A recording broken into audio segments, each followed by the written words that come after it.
Hi guys, welcome to my channel. Today let's solve yet other lead code question. The description of the question is fairly simple, that we were given an expression representing an expression of fractional addition and subtraction, and we need to return the calculation result in string format. Got it? And the final result should be an irreducible fraction. So what do you mean by irreducible fraction? So first let me write note points. Final result should be irreducible fraction. So what do you mean by irreducible fraction? An irreducible fraction is a fraction which couldn't further be reduced, in the sense if 2 by 6 is written as a fraction, then it could be further reduced because 2 and 6 both are divisible by 2. So 1 by 3, in this case it is irreducible fraction because there's no number other than 1 which divides both of these. In the other sense, the GCD of both of these values 1 and 3 would be 1. In that case, that's called an irreducible fraction. So that's the case. First let's consider the first example. We were given -1 on 2 plus 1 on 2. So this is fairly simple. -1 on 2 and 1 on 2, again we could consider LCM as 2. So -1 in the numerator plus 1 would cancel out and will give us a result of 0 on 2. But 0 on 2 and both of them have multiple 1 in common, so I would just write 0 by 1 because 0 by 1 is further not reducible, in the sense that here if I reduce if I done 0 by 2 and 2 by 2, I would get 0 by 1. But because 2 is a common multiple of 0 and 2, but 1 is common multiple of 0 and 1, but GCD is 1. So until GCD is 1, we'll follow this. That's how it works. So for solving this problem, what I'll do is fairly simple. I'll first of all separate all the numerators and all the denominators. So I'll call it nums and dens, and I'll just call it S, not expression, because that would be easier. And first I'll start I'll just initialize my positive value would be 2. So you knew that every time I get this slash, then there's a separation between numerator and denominator. That's for sure obvious, right? Because if I'm getting that divisible by symbol, then the left part of it is numerator and the right part of it is denominator. And once I got this plus or minus, then one fraction is completely done. So that's how I'll proceed now. I'll also take an I to be 0, while I'll just say I is less than size, and I'll just check initially only that if my S of I is equals to positive or S of I is equals to negative. If either case, I'll just need to increment I. But if my current S of I would be negative, then what I would do is positive would become false. So that's how it works. And now I'll just call n num to be 0. So for this, what I'll do is while S of I, now what I'm doing is I already found out this minus, so I'm just incrementing my I. So I would be incremented, and after I is incremented, I'll get numerator till my I value is any number. So if my S of I is a digit, in the other sense I'd like to add it here. If 4, 5, 6 upon 2, 2, 3 is given, 2, 2, 2, 3 is given. So until my current character is digit, what I'll do is, and my S of I is less than or equal to 9, I'll simply do numerator would be equal to numerator into 10 plus S of I minus 0. So why S of I minus 0? So ASCII representation of S of I minus ASCII representation of 0 would give us decimal value of S of I. In other way, I'll just show you the ASCII table. So if I simply show you the ASCII table, I'm just specifying that S of I should be removed from 0. So if my S of I, the current character being 9, which is value 57 in ASCII representation, subtractions or in for the reason that any arithmetic operations that we are performing will obviously be performed on the decimal value of it and not the original character. So if I consider this 9, then the decimal value of it is 57, and for 0 it's being 48.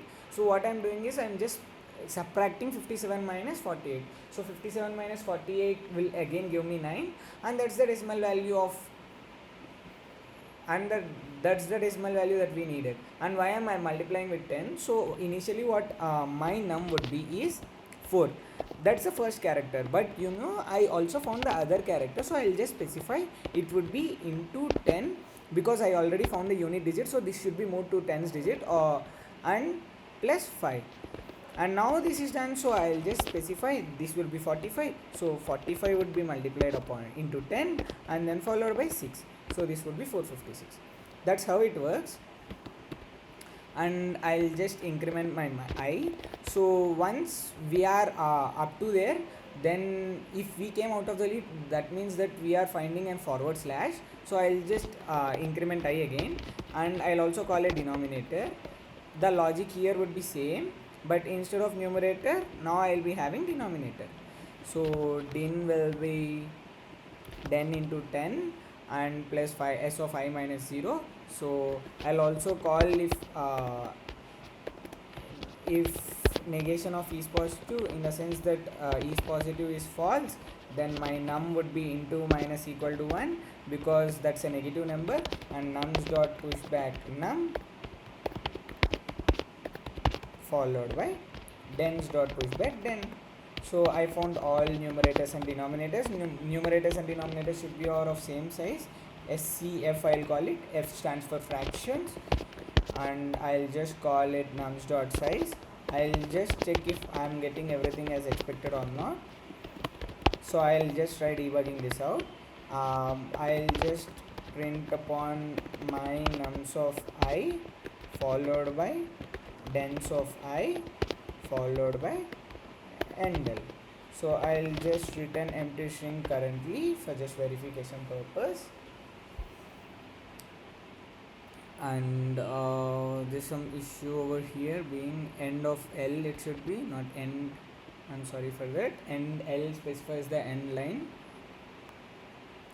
So I'm getting minus 1 2 first fractions numerator denominator, second fractions numerator denominator as minus 1 2. That's again becoming minus 1 2. The reason being, once is positive, once I am out of first fraction, then I need to initialize it again with true or false only. Because if it's false, then only I'm making it false, and by default it should be true. So that's what causing the error earlier. So second it would be 1 2. And here you could check minus 1 2 1 2 followed by 1 3. That's as expected. 1 3 minus 1 2. So that's as expected. And now for doing fractional calculations, what we would do is we would find LCM of all the denominators, right? But there's no way of finding LCM directly, but we knew the property that LCM into HCF would always be equal to product of two numbers.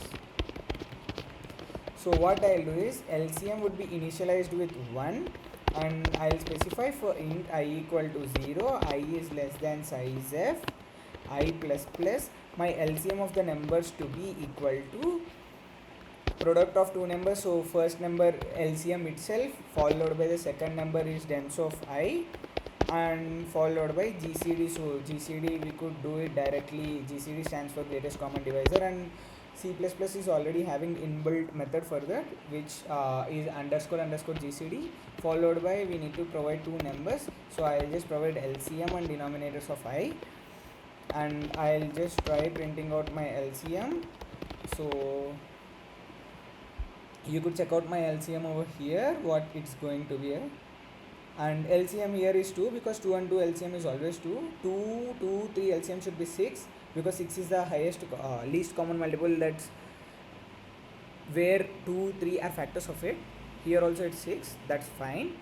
Once it's done, what we need to do is you know how we'll perform a fraction. I'll just explain you with the example of this 1 by 3 minus 1 by 2. So you knew how we'll perform this operation, right? First we'll take LCM of it 6, and then what we'll do is we'll just divide 6 upon 3. 6 upon 3 is 2, and we'll multiply 1 with 2. So that's how we do it. And again minus 1 into 3, that's how we do it, right? So minus 1 into 3 into that would be minus 1. So answer would be minus 1 upon 6, and that's as expected only. That's how we do. So for finding the numerator, what I'll do is I'll just call it numerator equal to 0. So we'll just do what we do in original mathematics itself. We won't perform any additional operation. So what I'm doing is numerator will be plus or equals to, first I'll check how many times my denominator of I multiplies, or which multiple of denominator will give me LCM. So that would be dens of I, and followed by that I'll just specify that it should be multiplied by numerator of I. This is simple mathematics, how we'll do it in simple mathematics.